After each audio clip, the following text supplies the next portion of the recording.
स्वागत है आपका अपने YouTube चैनल फार्मेसी ज्ञान पर।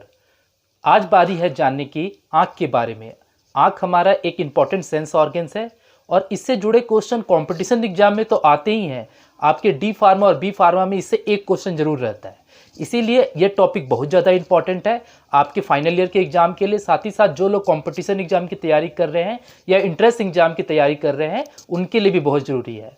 आपको लग रहा होगा कि आप आँख के बारे में पहले से जानते होंगे, क्योंकि आपके 9-10 के क्लास में आँख के बारे में बहुत सारी जानकारी दी गई होगी। लेकिन इस वीडियो को पूरा देखने के बाद आपको यह एहसास होगा कि बहुत सारी ऐसी जानकारी थी जो आपसे स्किप हो गई थी और आपको वो जानना जरूरी था और आपके एग्जाम के लिए भी बहुत ज़्यादा इंपॉर्टेंट है। तो चलिए शुरुआत करते हैं हमारे आँख के सबसे पहले बाहरी हिस्से से। तो जैसा कि आप देख रहे हैं कि ये जो आँख है हमारा, इसके अनेक पार्ट होते हैं। सबसे पहले जो आप ये व्हाइट वाला हिस्सा देख रहे हैं उसे स्क्लेरा कहा जाता है। हिंदी में इसे कहते हैं श्वेत पटल। और ये पूरा अंदर तक रहता है, ये सिर्फ आगे तक नहीं है, ये पूरा अंदर तक, ये आप देख रहे हैं ना, पूरा अंदर तक गोल वाला हिस्सा है और ये सफ़ेद रंग का होता है। इसका व्यास एग्जाम में पूछा जाता है कि बताइए हमारे आंखों का व्यास कितना होता है। तो इसका व्यास होता है 2.3 सेंटीमीटर। बहुत इंपॉर्टेंट क्वेश्चन है, कई बार पूछा गया है। दूसरा इंपॉर्टेंट क्वेश्चन है कि हमारे आंख में कितनी मांसपेशी होती है। तो हमारे आंख में कुल मिलाकर 6 मांसपेशी होती है। ये एक इंपॉर्टेंट फैक्ट है जो एग्जाम में बार बार पूछा जाता है। आइए अब बात करते हैं ये हमारे ब्लैक वाले हिस्से के बारे में। ये 3 कलर का होता है, ब्लू, ब्लैक और ब्राउन। ब्लू ऐश्वर्या राय का है जो अभिनेत्री हैं भारत की। तो ये 3 कलर में पाई जाती है। किसी का ये ब्लू होता है, किसी का ब्लैक होता है, किसी का ब्राउन होता है। और इसका कार्य एग्जाम में पूछा जाता है कि आइरिस का क्या कार्य है, या ये पूछा जाता है कि हमारे आंखों में प्रकाश की मात्रा को कौन नियंत्रित करता है। तो इसका आंसर होता है आइरिस। आइरिस हमारे आंखों में जो प्रकाश जाती है उसकी मात्रा को नियंत्रित करता है। जब अधिक प्रकाश आता है तो ये सिकुड़ जाता है, और जब तेज प्रकाश आया तो ये सिकुड़ गया, और जब कम प्रकाश रहता है तो ये फैल जाता है। फिर एक और इम्पॉर्टेंट क्वेश्चन पूछता है कि कौन सा वो पक्षी है जो दिन में तो देख पाता है लेकिन रात में नहीं देख पाता। तो वो है मुर्गा। इसके पीछे का कारण क्या है कि जितने भी पक्षी हैं या जितने भी जीव हैं, तेज प्रकाश में तो उनकी आंखों के आइरिस जो होती हैं वो सिकुड़ी रहती हैं, और जब रात होती है तो वो फैल जाती हैं, तो रात को भी उनको चीज़ों का एहसास होता है। लेकिन मुर्गा में क्या होता है कि उसकी जो आइरिस है वो सिकुड़ी रहती है और रात को भी सिकुड़ी रहती है। इसीलिए रात के समय मुर्गा जो है इसे झुकते रहता है, उसे कुछ दिखाई नहीं देता, और जैसे ही दिन होता है उसे दिखाई देता है तो वो तेज से चिल्लाता है कुकड़ू करके। तो मुर्गा जो ऐसा जीव है जिसे रात को दिखाई नहीं देता, इसका कारण क्या है कि उसकी आइरिस हमेशा क्या होती है, कॉन्टैक्ट रहती है, सिकुड़ी रहती है। अब बात करते हैं एक और हिस्से के बारे में। इस काले वाले हिस्से के बारे में एक और काला वाला हिस्सा होता है, एक छोटा सा, जिसे कि प्यूपिल कहा जाता है। अब प्यूपिल और आइरिस में कंफ्यूजन हो जाता है। अब जैसे एग्जाम में क्वेश्चन आता है कि बाहर वाले प्रकाश को लेंस में कौन प्रवेश करवाता है, यानी हमारे आंख के अंदर जो लेंस है वहां पर कौन प्रवेश करवाता है प्रकाश को। तो इसका आंसर होता है प्यूपिल। प्यूपिल का काम होता है प्रकाश को लेंस में प्रवेश करवाना। अधिक प्रकाश में ये भी सिकुड़ता है और कम प्रकाश में ये फैलता है। अब बात करते हैं एक और इम्पॉर्टेंट जो हमारा बाहरी परत है, वो है कॉर्निया। कॉर्निया जो आप देख रहे हैं, ये सिर्फ बाहर में एक वाइट कलर का सरफेस होता है, आप स्क्रीन पर इसका देख रहे हैं। तो इसे स्वच्छ मंडल कहा जाता है। जैसे कि हमारा ये मोबाइल है, तो मोबाइल में जैसे ये हम लोग टेम्पर्ड ग्लास लगवाते हैं, यहाँ पर टेम्पर्ड ग्लास, ताकि ये जो है खराब हो जाए तो इसे हम निकाल सके। उसी तरह से कॉर्निया हमारे आँख का टेम्पर्ड ग्लास है। और जब कोई भी व्यक्ति अपना आंख दान करता है तो पूरा आंख नहीं निकाला जाता है, सिर्फ उसका ये कॉर्निया जो है वो दान होता है, क्योंकि कॉर्निया में ही प्रॉब्लम होती है। तो इसे आपको ध्यान में रखना है। एक और इम्पॉर्टेंट क्वेश्चन पूछा जाता है कि जानवरों की आंखें रात को चमकती हैं, इसके पीछे का कारण क्या है, जबकि इंसानों की आंखें नहीं चमकती हैं। तो इसके पीछे का कारण यह है कि जानवरों के आंखों में टिपिडम लूसिडम नाम का एक पदार्थ होता है जिनमें जिंक भरा होता है। जिंक का मतलब Zn, जिसके कारण उनकी आंखें चमकती हैं। तो ये थे इंपॉर्टेंट फैक्ट्स। अब बात करते हैं इसके बाद हमारे आंतरिक नेत्र के बारे में, यानी इंटरनल आईज के बारे में। आंतरिक नेत्र का एक डायग्राम आप अपने स्क्रीन पर देख रहे हैं। इसमें सबसे पहले हम लोग बात करते हैं लेंस के बारे में, क्योंकि लेंस के बारे में जानना बेहद जरूरी है। तो लेंस से जुड़ा एक इंपॉर्टेंट क्वेश्चन जो पूछा जाता है वो यह है कि इसका कार्य क्या है। तो लेंस का कार्य है कि यह प्रकाश को केंद्रित करता है, यानी कि प्रकाश जो आ रहा है उसे ये फोकस करता है। दूसरा क्वेश्चन ये पूछा जाता है कि हमारे नेत्र में सबसे चमकीला भाग क्या है। तो वो होता है लेंस। हमारे नेत्र का सबसे चमकीला भाग लेंस होता है। फिर उसके बाद एक क्वेश्चन पूछा जाता है कि हमारे जो नेत्र में लेंस है उसका अपवर्तनांक यानी रिफ्रैक्टिव इंडेक्स कितना है, तो वो होता है 1.4। और एक और क्वेश्चन है कि हमारे मानव नेत्र में जो लेंस पाया जाता है वो कौन सी प्रकृति का होता है, तो ये होता है उत्तल लेंस। तो ये इंपॉर्टेंट जानकारी थी लेंस के बारे में। अब बात करते हैं कि ये जो हमारा लेंस है, ये लेंस टिका रहता है मांसपेशियों से। एक मांसपेशी यहाँ होती है और एक मांसपेशी यहाँ होती है, आप स्क्रीन में भी देख रहे हैं।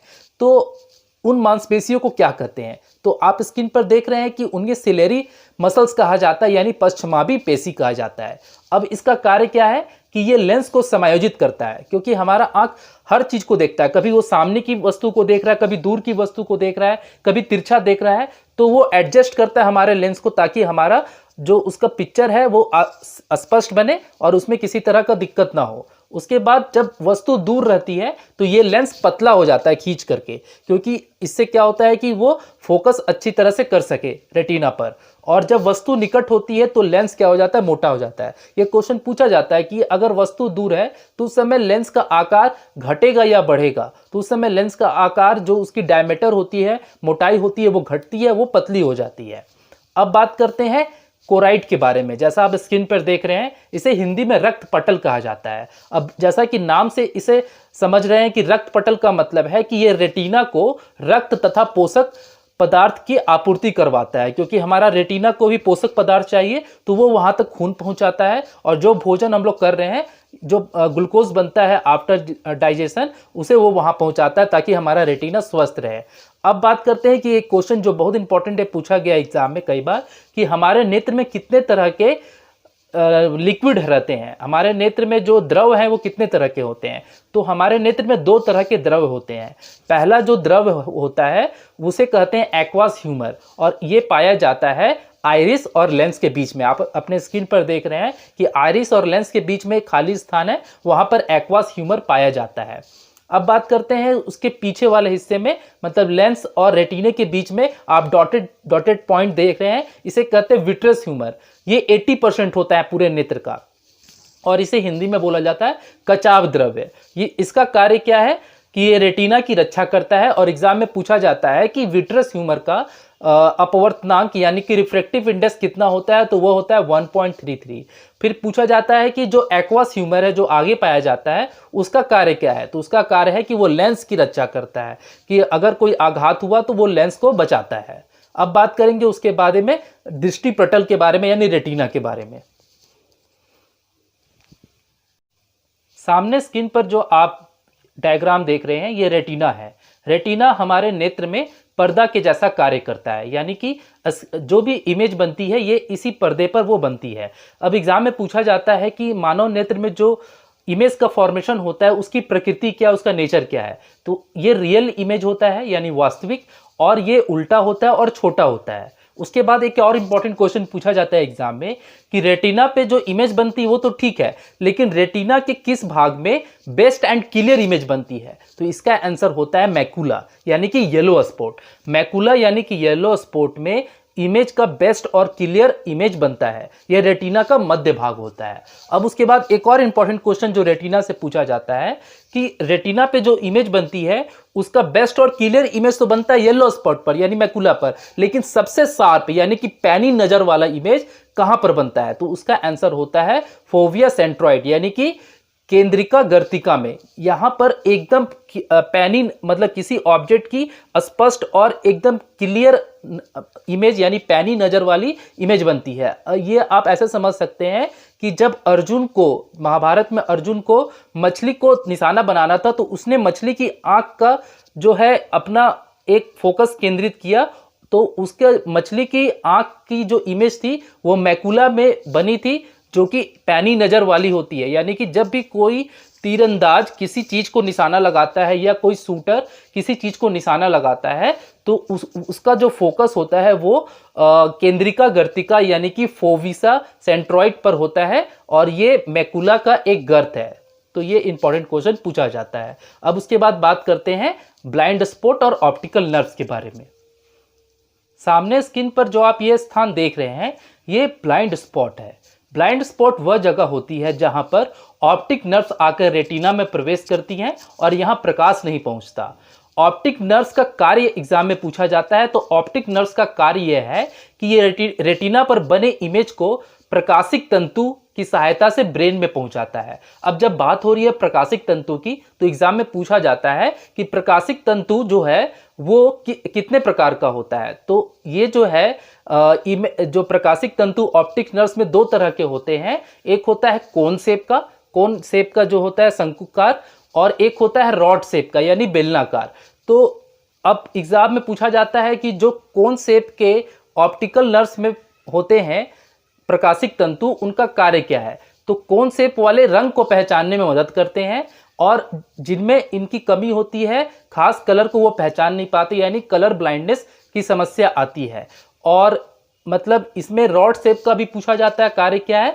तो रॉड शेप वाले जो भी प्रकाशिक तंतु होते हैं वो बेलनाकार आकृति के होते हैं और अंधेरे में देखने में मदद करते हैं, यानी कि जब लाइट नहीं होती फिर भी हमें कुछ चीज़ें देखते हैं और चीज़ों का आभास होता है। लेकिन जिस व्यक्ति में ये रॉड शेप वाले की कमी होगी वो अंधेरे में नहीं देख पाएंगे और उन्हें रतौंधी बीमारी हो जाती है। विटामिन ए की कमी से रॉड शेप वाले जो ऑप्टिकल नर्व्स होते हैं उनकी कमी ज़्यादा हो जाती है। फिर एग्जाम में पूछा जाता है कि कौन सा पक्षी है जिनमें रात को देखने की क्षमता होती है, तो वो होती है उल्लू। फिर एक क्वेश्चन पूछा जाता है कि उल्लू किस कारण से रात को देख पाता है, तो वो इसीलिए रात को देख पाता है क्योंकि उसके ऑप्टिकल नर्व्स में रॉड बेलनाकार शेप वाले ऑप्टिकल नर्व्स की संख्या अच्छी खासी होती है, इसीलिए वो रात को स्पष्टता से देख पाते हैं। मिलते हैं नेक्स्ट वीडियो में और भी इंपॉर्टेंट क्वेश्चन के साथ, और इससे जुड़े जो आई का इंपॉर्टेंट क्वेश्चन है सामने स्क्रीन पर है जो एग्जाम में पूछा जाता है, जिसमें पहला है कि आई के डायग्राम के बारे में आप बताइए, लेबल कीजिए उसे, और उसके बाद आई में अलग अलग पार्ट्स जो होते हैं उनका कार्य क्या है, जो मैंने इस वीडियो में आपको बता दिया। आप वीडियो को लाइक शेयर करना ना भूलें, कमेंट करके अपने सुझाव जरूर दें और अपने दोस्तों के बीच शेयर करें, और नए हैं तो चैनल को सब्सक्राइब करके बेल आइकन जरूर प्रेस कर लें। मिलते हैं नेक्स्ट वीडियो में, बाय बाय।